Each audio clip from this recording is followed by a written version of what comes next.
Magandang araw po sa inyo mga tagapanood or magandang gabi. Ito po ay isang reaction video lamang mula kay Tayo na at mag-subscribe sa kanya.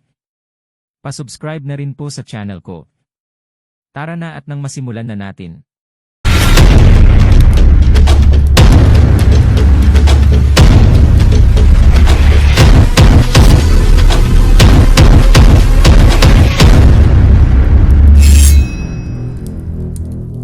Isang paalala, ang video na ito ay ayon lamang sa aking sariling pananaliksik. Hindi ko nais na pilitin ang sino man na maniwala sa videong inyong matutunghayan. Kung hindi kayo kumbinsido sa mga impormasyon at taliwas ang inyong paniniwala sa kaalamang aking ilalahad, maaari kayong gumawa ng sarili ninyong pagsisiyasat para sa inyong kakontentuhan. Ang videong ito ay gabay lamang sa mas malalim na kaalaman at pag-intindi at hindi gawa ng isang profesional. Naniniwala ako na malaya tayong magbigay ng opinyon at suhestyon bilang malayang mamamayan ng Pilipinas. Maraming salamat po. Kung may isang pangusap na maglalarawan sa pandaigdigang merkado, marahil ang mga salitang ito ay ang Made in China. Ang China kasi ay may tuturing ng pinakamalaking factory ng buong mundo, mula sa mga laruan, gamit sa bahay, sa katawan, at kahit anong makita mo sa panahon ngayon ay maaaring may Made in China na nakatatak dito. Pero marami ngayon ang nagsasabi na ang era ng Made of China ay malapit nang matapos. Marami kasi ng mga kumpanya ang isa-isa na nagsisialisan sa China sa paglipas ng mga taon. Pero sa panahon ngayon, ang China ay isa sa mga pinakamakapangyarihang bansa sa buong mundo. May tuturing ito na isa din sa pinakamayamang bansa na sumusunod sa mga bansang tulad ng Amerika, Russia at ilan pang mga bansa sa Europa. Sa mga lumabas na ulat kamakailan lamang, ang China ang siyang may tuturing palang bansa na pinakamalaking debt collector sa ngayon. Tila isinagad nila ang kanilang kapasidad na makapagpautang dahil na din sa marami ang nangungutang sa kanila at hindi sila natatakot na baka hindi sila mabayaran. Sa pinakahuling datos dito naman sa Pilipinas, lalong tumaas ang pagkakautang ng gobyerno ng Pilipinas sa 14.15 trillion peso sa pagtatapos ng Hunyo 2023 ayon sa Bureau of Treasuries. Ito umano ang pinakamataas sa kasaysayan ng bansa. Ito'y matapos madagdagan ito ng 51.31 billion pesos o 0.4% kumpara noong Mayo. Primarya dahil sa pagbenta ng gobyerno ng mga securities kagaya ng treasury bonds at bills. Ang ating panlabas na utang ay nasa 4.45 trilyong piso o halos 31.4% ng kabuuang utang natin, habang nasa 9.7 trilyong piso naman ang ating utang panlabas na nasa 68.6% ng kabuuang utang ng bansa. Tumaas na 1.2% kumpara noong Mayo 2023 ang domestic debt noong Hunyo dahil sa net issuance ng government bonds na siyang tinutulak ng financing requirements ng gobyerno. Gayunpaman, mas maliit ng 1.4% ang external debt kumpara noong naunang buwan dahil sa epekto ng currency adjustments na siyang nakaapekto sa dolyar at third currency equivalents. Dahil dito, lumiit ng bahagya ang halaga ng foreign debt. Matatandang walang binanggit si Pangulong Ferdinand Marcos Jr. kung paano tutugunan ng lumulobong utang ng gobyerno. Malaking bahagi nito ay pamana kay Bongbong ni dating Pangulong Rodrigo Duterte. Sa kabuuang utang ngayon ng administrasyong Bongbong, 12.79 billion pesos dito ay nagmula pa noong panahon ni Digong. Matalino ang China pagdating sa pagpapautang. Naging negosyo na nila ito mula pa man sa kanilang mga kanununuan. Kaya maaaring eksperto na sila pagdating dito. Lumalaki ang kanilang pautang dahil alam ng China kung ano ang kahinaan ng isang bansa at yun ay ang kanilang ekonomiya. Pinupuntiryan nila ang mga mahihirap na bansa tulad na lamang ng mga bansa sa Africa na hindi din pinalagpas ng bansang China. Tila tinake advantage ng China ang kahirapang pinagdaraanan naman ng Africa. Sa bansang ito, nagpatayo ang China ng mga dam, highways at malalaking mga proyektong pang-imprastruktura na ang gastos ay ipinautang ng China sa gobyerno ng Africa. Alam ng China na ang bansang ito ay walang kakayahan na mabayaran ang lahat na ito bilang isa lamang na mahirap na bansa at wala ding mapagkukunan ng tiyak na yaman. At sa hinaharap, kung sakaling hindi talaga ito mabayaran ng Africa, kukunin ng China ang pagkakataong ito upang bumawi sa Africa sa pamamagitan ng pagkuha ng ilang mga lugar mula sa bansang ito. Hahanap sila ng mga lugar na kung saan maaari silang magpadala ng mga militar at magtatayo ng kung ano-ano, tsaka nila ito aangkinin tulad na lamang ng mga pantalan. Ito ay tinatawag na death trap o patibong gamit ang pagpapautang. Sa pamamagitan nito ay masisira ang buong bansa tulad na lamang ng nangyari sa Zambia na isa ding bansa sa Africa. Isang ulat ang lumabas noong taong 2018 kung saan ang gobyerno ng Zambia ay ibinebenta ang kabuuang kontrol ng kanilang National Electricity Company sa bansang China bilang kabayaran sa kanilang naging utang sa China na hindi na nila mabayaran. Ang pinakamahalaga at pinakamalaking pantalan din sa Kenya, ang Port Mombasa, ay ginawa ring kabayaran ng gobyerno ng Kenya sa kanilang naging utang na hindi nila mabayaran sa bansang China. Ang Nigeria ay isa na namang bansa na maaring mahulog din sa patibong na ito ng China. Ilan ding mga bansa sa Asia ang nakakaranas ng parehong sitwasyon ng mga bansa sa Africa sa kamay pa rin ng China. Gaya na lamang ng isang buong isla sa Maldives na naibenta sa China. Ang Hambantota ay napakahalagang pantalan para sa Sri Lanka. Noong una pa lamang ay hinayaan ng Sri Lanka na gastusan at ipatayo ng China ang naturang pantalan. Subalit nang matapos ito at hindi mabayaran ng Sri Lanka ang kanilang naging utang sa China sa pagpapatayo ng naturang pantalan, kinuha ng China ang buong pantalan na nasa 15,000 acres ang laki at magiging pag-aari nila ito sa loob ng halos isang siglo. Maaring magamit ito ng China para sa kanilang mga military warships sa kanilang navy at mga kasundaluhan. Tila gagamitin ng China ang mga ito bilang kanilang magiging kalsada para mas madali pa para sa kanila ang makontrol ang mas marami pang bansa. Sa kasalukuyan, nakaipon na ang China ng kanilang pautang na umabot na sa 1.1 trillion US dollars at nasa 80% na ang overseas lending portfolio ng China sa Global South na ngayon ay suportado ang mga mahihirap na bansa. Mula pa noong taong 2017, ang bansang China na ang tinuturing na world's biggest bilateral lender. Umabot sa 500 billion US dollars ang inilabas ng kanilang development bank upang ipautang sa pagitan ng mga taong 2008 hanggang 2021.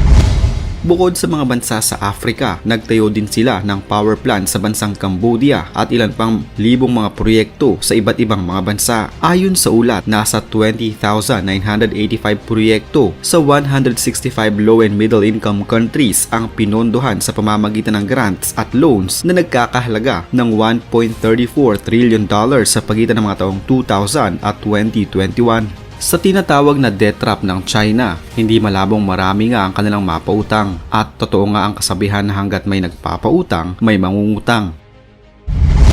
Bukod sa pagpapautang, ang ilan pa sa mga taktika ng China upang mas lalong yumaman ay ang kanilang economic tactics.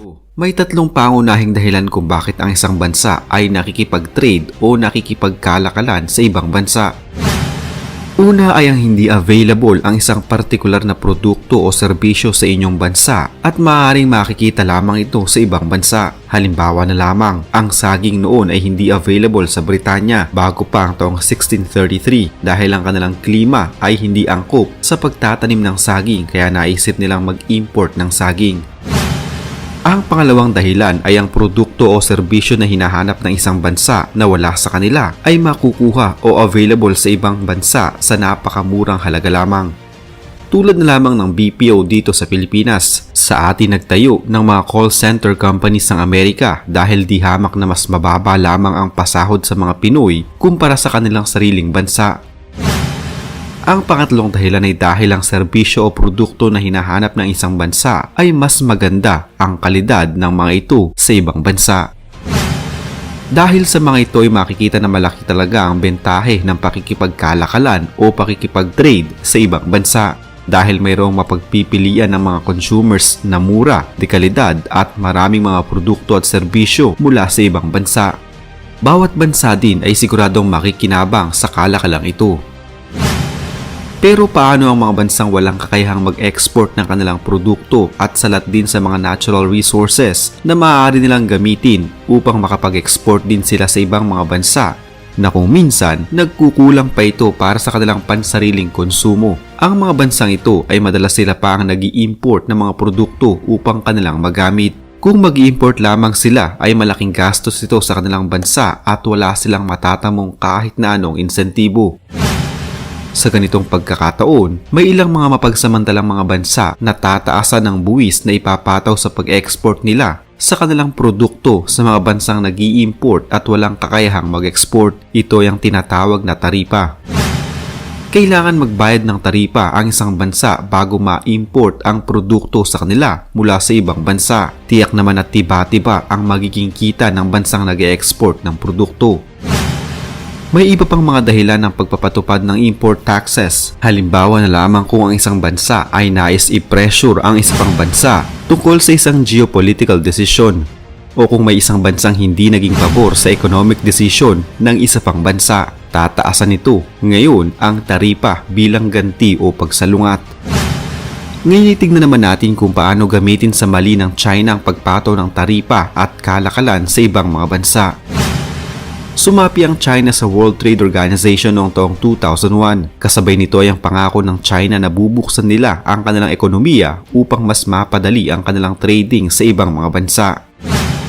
Pero sa ngayon, mahigit sa 20 taon na ang nakakaraan, ginamit ng China ang pagsapi nito sa WTO sa maling paraan upang sila lamang ang makinabang.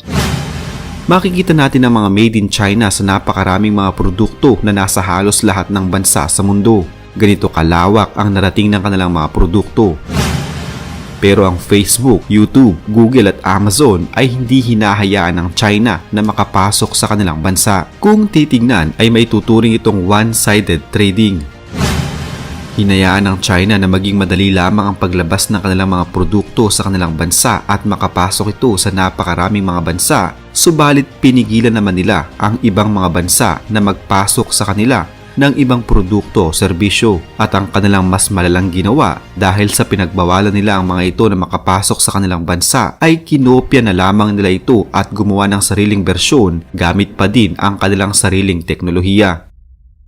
Sa ngayon, pinalitan ng China ang YouTube at gumawa ng Youku.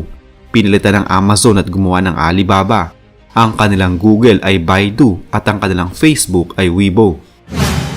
Mahahalata na kinopya ng mga ito ang halos buong konsepto ng mga social media platforms na ito at gumawa sila ng mga clone para lamang mapigilang makinabang ang ibang mga bansa sa kanila.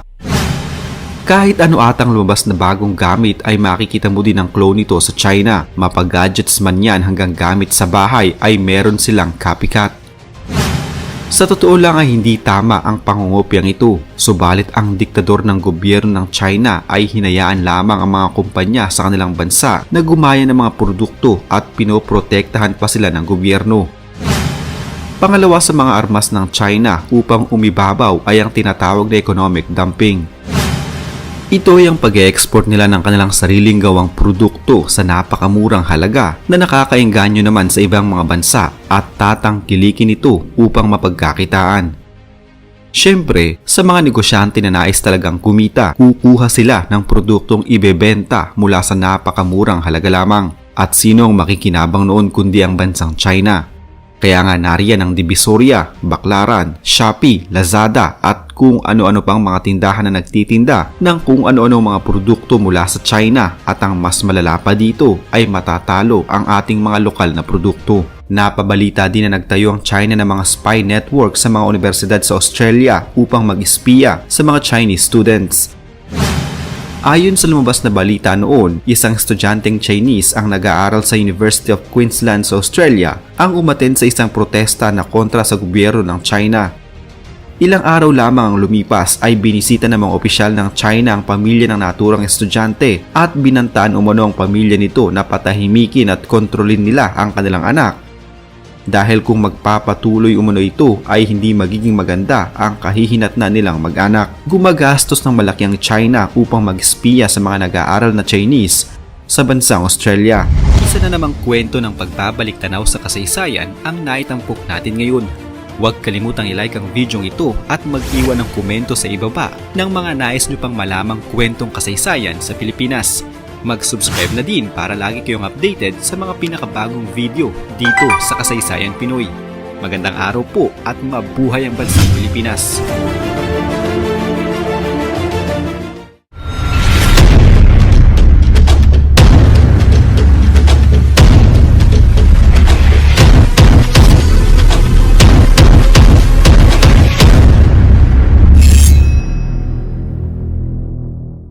Maraming salamat po. Huwag kalimutan mag-subscribe na po tayo kay. Pa-subscribe na rin po sa channel ko. Babay po.